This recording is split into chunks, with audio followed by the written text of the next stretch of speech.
Fortalece a fé, conhecer a Jesus, que nos fala através da palavra de Deus. Apresentamos Através da Bíblia, o programa que leva você ao estudo sistemático e detalhado do livro dos livros, a Palavra de Deus. Este projeto, que tem como objetivo estudar toda a Bíblia Sagrada em 5 anos, foi idealizado pelo Dr.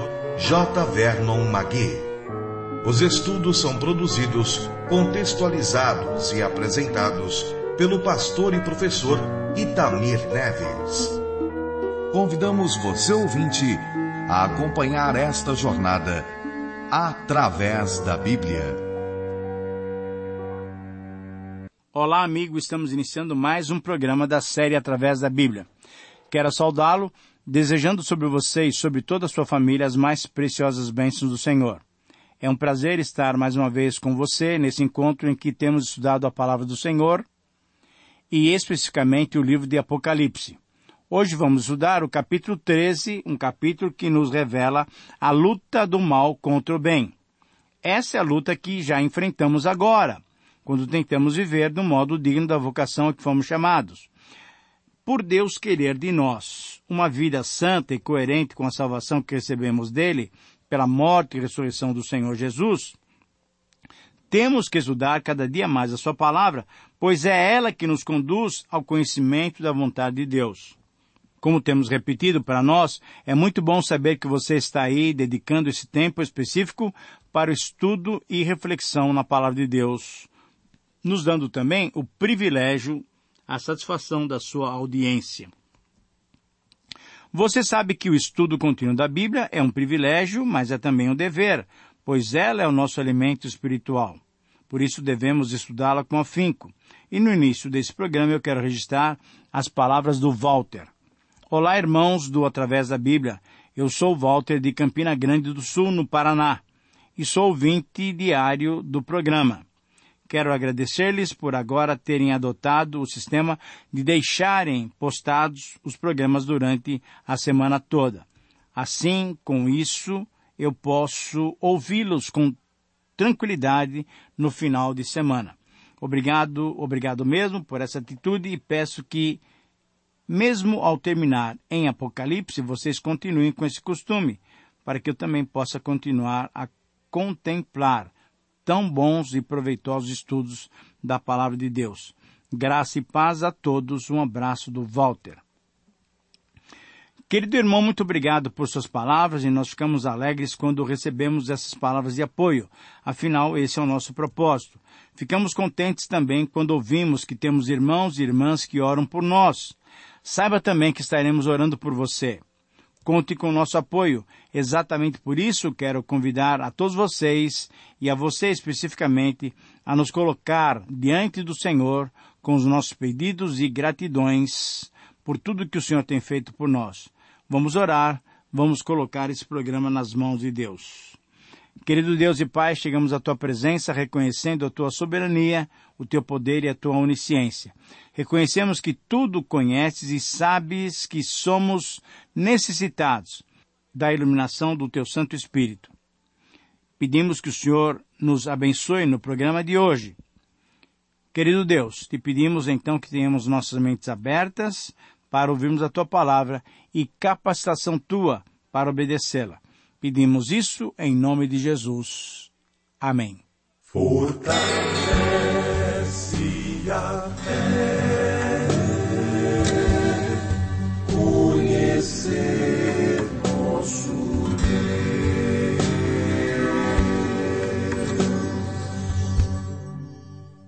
Querido amigo, hoje vamos estudar o capítulo 13 de Apocalipse.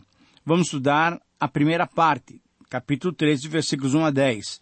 Nessa primeira parte do capítulo 13, nós encontramos ações do grande inimigo de Cristo que surgirá nos últimos dias. O anticristo surgirá com seus aliados e tentarão de todas as maneiras obter algumas vitórias, mas ele é um inimigo derrotado. Nesse programa, vamos conhecer um pouco mais desse terrível inimigo de Cristo e dos cristãos. O título para nossa reflexão é As Caracterizações do Inimigo de Cristo. Repito, com base nessa primeira parte de Apocalipse 13, 1 a 10, o título é As Caracterizações do Inimigo de Cristo. Nesse capítulo 13, conhecemos então os dois principais aliados do dragão. Ao estudarmos esse capítulo, neste e no próximo programa, devemos lembrar que, primeiramente, essa mensagem foi revelada aos cristãos do primeiro século, especificamente aos discípulos na Ásia, que viviam sob o domínio romano. Ligando esses personagens com as profecias de Daniel, considerando o contexto em que viviam os primeiros leitores dessas palavras proféticas, podemos ver o poder do governo romano para perseguir os santos. Na identificação dessa besta e dos demais aliados, percebemos que o poder do diabo contra os cristãos da Ásia, que receberam o Apocalipse, foi exercido por meio de forças humanas. Porém, em relação aos dias finais, temos que ficar atentos para percebermos como esse poder se apresentará. Embora devamos admitir essa verdade, devemos saber que ele é um inimigo derrotado. Assim, o princípio que sobressai desse texto pode ser apresentado da seguinte maneira. O inimigo de Cristo pode caracterizar-se de diversas maneiras, mostrando-se vitorioso, mas ele sempre será um inimigo derrotado. Eu repito, esse é o princípio que sobressai desse texto. E nessa frase encontramos a seguinte mensagem. O inimigo de Cristo pode caracterizar-se de diversas maneiras, mostrando-se até vitorioso, mas ele sempre será um inimigo derrotado. Nesse capítulo nós vamos encontrar 3 caracterizações desse inimigo de Cristo. O inimigo de Cristo caracteriza-se como uma besta que veio do mar. Versículos 1 a 4. 3 afirmações sobre esses versículos. A besta e a sua descrição. O mar aqui traz o mesmo significado de várias passagens do Antigo Testamento. Ele representa as nações ou a sociedade humana. Por exemplo, em Salmo 65, Isaías 17, Isaías 57, Jeremias 51, nós temos essa mesma ideia. Esta besta surge do mar, isto é, ela acha sua base no poder nas nações. Ela age a sua base para as suas realizações na sociedade dos ímpios. É digno de nota o contraste entre esse servo do diabo que sobe do mar e o anjo forte de Deus que desceu do céu e ficou em pé sobre a terra e o mar. Esse entendimento é apoiado pelo trecho do Antigo Testamento de que o mar são as nações. O trecho mais importante na interpretação dessa besta do mar é Daniel capítulo 7. O mar, mais uma vez, representa o quê? As nações ou os povos, especialmente o mundo dos ímpios, o mundo perdido. O significado dos chifres e das cabeças da besta será explicado com maior detalhe no capítulo 17, mas já podemos ver a força ou o poder da besta nos chifres e a sua inteligência ou astúcia nas cabeças. Nessa descrição, já notamos a semelhança da besta com o dragão, que nós estudamos no capítulo 12, no programa passado. O poder dessa besta depende do diabo, o adversário do povo de Deus. O dragão tinha diademas sobre as 7 cabeças. A besta tem diademas sobre os chifres, que serão identificados como reis, que reinariam com a besta por pouco tempo. A besta é inimiga de Deus e do povo do Senhor. Exalta-se contra Deus com arrogância, mostrando nomes de blasfêmia e irreverência. Como as cabeças serão identificadas como reis, como governo humano, entendemos a arrogância dos reis e desses governos que se exaltam contra Deus, até aceitando a adoração como se fossem eles deuses. Veremos neste e nos próximos capítulos que esses reis foram imperadores romanos. No versículo 2, a besta que vi de João era semelhante a um leopardo, depois urso e leão, enfim, um animal realmente estranho. E esse versículo ajuda-nos a entender a aplicação principal do livro para os leitores originais. Essa descrição da besta do mar tem uma forte ligação com Daniel capítulo 7. Antes de continuar aqui, voltemos então para perceber algumas coisas em Daniel capítulo 7. Ali temos uma visão do final do Império Babilônico. Como na profecia anterior relatada em Daniel 2, esta visão falou sobre 4 reinos. 3 desses reinos são identificados por nome: Babilônia, Medo-Pérsia e Grécia. E o 4º reino não é chamado por nome, mas os outros detalhes da profecia nos mostram que o reino, o império a seguir, era Roma. Daniel viu 4 animais subirem do mar. Entre outras características, ele descreveu os traços de um leão, de um urso, de um leopardo e de um animal diferente, terrível, feroz, com 10 chifres. Os 4 animais se levantaram numa sucessão representando os 4 impérios já citados. Eu acredito que Daniel e João viram os mesmos monstros, mas de pontos de vista diferentes. Quando João teve sua visão, boa parte da mensagem de Daniel já tinha sido cumprida. Os primeiros 3 reinos já haviam caído e o 4º reino, Roma, ainda dominava o mundo. Da perspectiva de João, uma única besta tinha essas características de todos os animais que Daniel viu 600 anos antes de João. É como se o urso tivesse devorado o leão e incorporado alguns traços desses. E quando o leopardo devorou o urso, assumiu as características do leão e do leopardo. Por último, esse animal terrível devorou o leopardo, o urso e o leão e passou a refletir então algumas qualidades desses todos os animais que ele tinha devorado. Daniel viu os 4 animais como indivíduos. João viu uma só besta com características desses 4 animais. Eles continuavam vivos porque fazem parte do 4º animal. Assim, João citou esses mesmos animais. Daniel profetizou sobre os 4 reinos, mas enfatizou o estabelecimento do domínio do Senhor na época do 4º reino. Disse que o 4º reino, e especificamente o seu 10º rei, seria um reino blasfemador que perseguiria os santos por um tempo, 2 tempos e metade de um tempo, antes da vitória total dos santos do Altíssimo.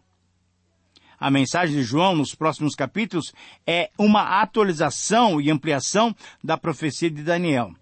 Ele não precisava mais falar sobre os 3 primeiros reinos, porque eles já tinham passado. Ele escreveu aos santos que viviam na época do 4º animal, do 4º reino, a besta do mar, o Império Romano. Os cristãos que receberam o Apocalipse veriam logo esse 10º rei se levantar contra os fiéis. Eles precisavam do consolo de saber que a profecia de Daniel não havia falhado e que a vitória final viria logo depois dessa angústia iminente pela qual eles estavam passando. Temos que entender também que, no mesmo sentido, tendo essa aplicação dedicada aos cristãos que viviam sob Domiciano, João também deixa para nós a mensagem de que o anticristo, embora já estivesse presente, ele também se manifestaria no tempo final. Veja, por exemplo, 1 João 2:1, 2:18 e 2 João, versículo 7. É importante também saber que, em qualquer situação, esse anticristo age na esfera limitada pelo domínio absoluto de Deus. Mas quando olhamos para esse texto, nós vemos que a besta terá poderes sobrenaturais. Veja o versículo 3. Então vi uma das suas cabeças como golpeada de morte, mas essa ferida mortal foi curada. Querido amigo, demonstrações de poder ganham a admiração do mundo. As pessoas podem ser persuadidas pela autoridade de líderes, governos, ou podem simplesmente seguir por intimidação, por causa do medo, por causa do poder dos seus dominadores. O poder de ressuscitar os mortos pertence a Deus, não ao diabo. Mas ele pode enganar pessoas sob a permissão de Deus, com todo o poder, sinais e prodígios de mentira, conforme disse Paulo aos Tessalonicenses, capítulo 2, versículos 9 e 10. Nesse caso, não precisa ressuscitar uma pessoa, ele apenas dá uma nova vida à causa de um governo maligno na perseguição dos santos.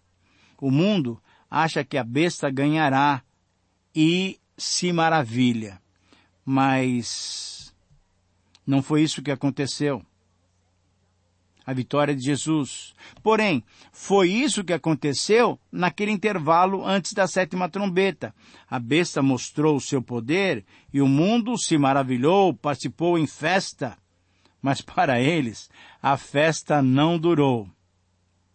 Mas, mesmo assim, a besta consegue adoração. Veja o versículo 4. E adoraram o dragão porque deu autoridade à besta. Também adoraram a besta dizendo: quem é semelhante à besta? Quem pode pelejar contra ela? Para o mundo, querido amigo, demonstrações de poder são provas do favor de um Deus. E por isso, motivos para louvar esse Deus. A besta recebeu seu poder de quem? Do dragão. Até dando uma vida nova, aparente ao poder perseguidor. O mundo admira tal poder e adora o dragão. Adora a própria besta. Que blasfêmia! Que grande pecado! O contraste nos conflitos no Apocalipse é claro. Na batalha no céu, o exército dos fiéis é liderado por Miguel, cujo nome quer dizer quem é semelhante a Deus. Mas os povos do mundo, tão impressionados com o poder imperial, negam o poder de Deus e perguntam: quem é semelhante à besta?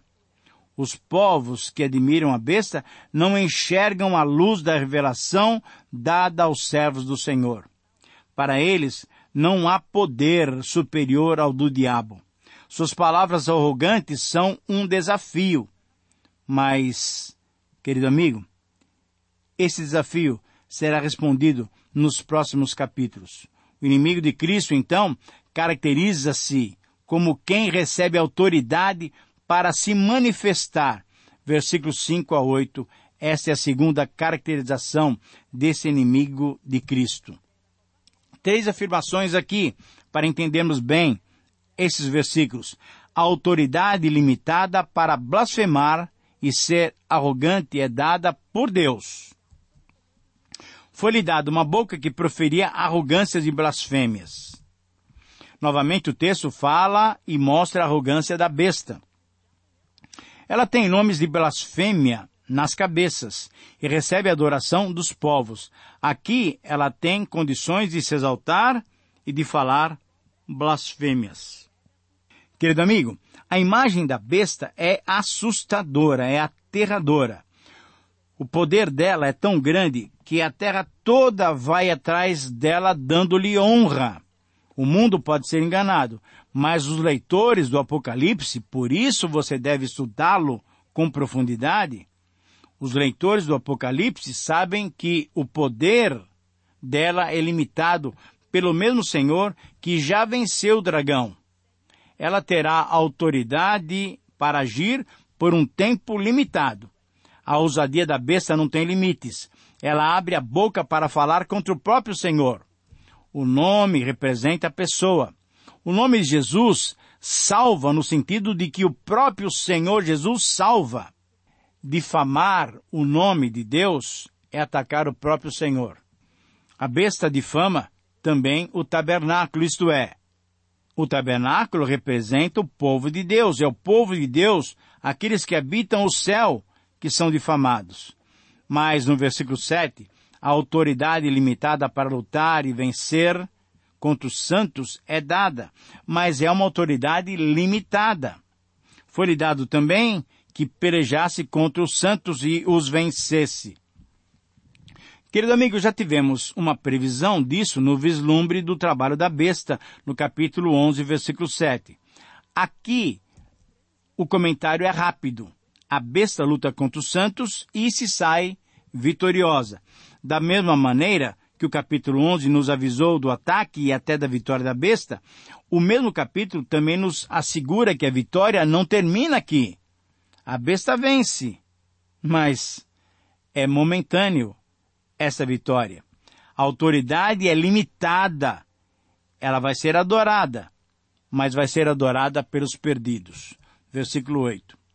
Adorarão todos os que habitam sobre a terra, aqueles cujos nomes não estão escritos no livro da vida do Cordeiro. Quando a besta matou as duas testemunhas, os povos fizeram sua festa de vitória. Aqui, ela se pôs contra Deus e contra o povo do Senhor, e o mundo dá louvor à besta. Como observamos anteriormente, os habitantes da terra aqui são os ímpios. A besta pode ser adorada pelos ímpios, pode pelejar contra os santos e os vencer, mas o livro da vida está no poder do Cordeiro. Como foi enfatizado na visão das duas testemunhas, o poder do diabo e de seus aliados não vai além da morte. Podem pelejar, podem vencer, podem matar, mas o livro da vida, o livro da vida, o poder para garantir a ressurreição e a vida eterna, pertencem ao Cordeiro, pertencem exclusivamente ao Senhor. Por isso, em terceiro e último lugar, o inimigo de Cristo caracteriza-se por despertar a atenção de todos por suas ações. Versículos 9 e 10. A atenção deve ser dada por todos que ouvem essas palavras. Olha o versículo 9. Se alguém tem ouvidos, ouça.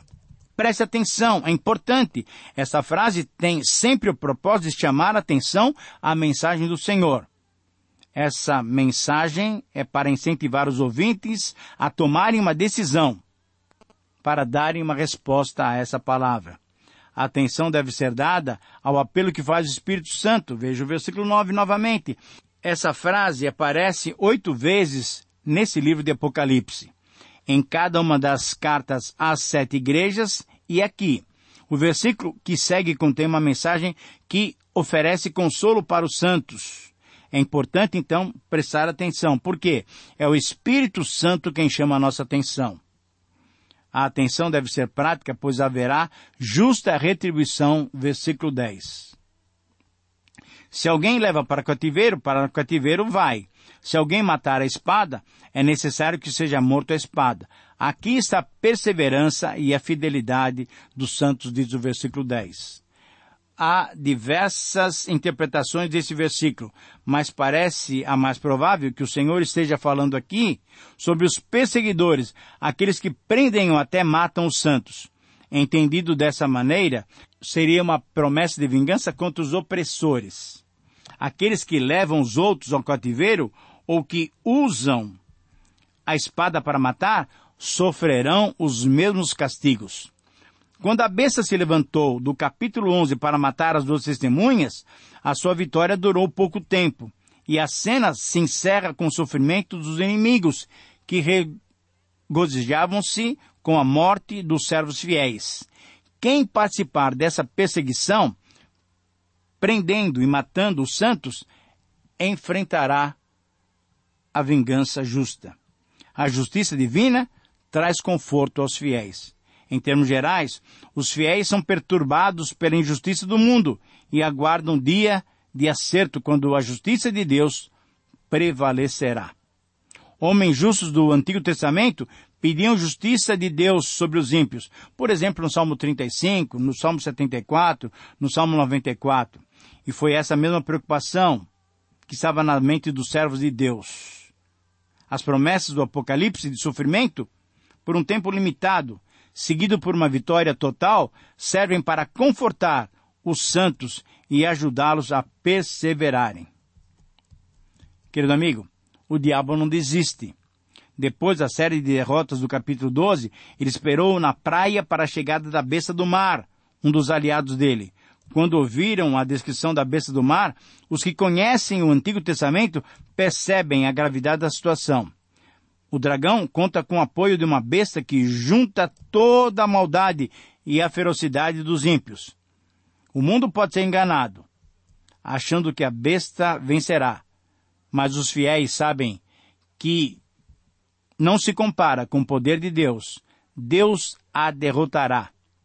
Nós sairemos vitoriosos. Aqui está a perseverança dos santos. Que o Senhor te abençoe. Um grande abraço. Mantenha-se confiante e seguro. E até o próximo programa.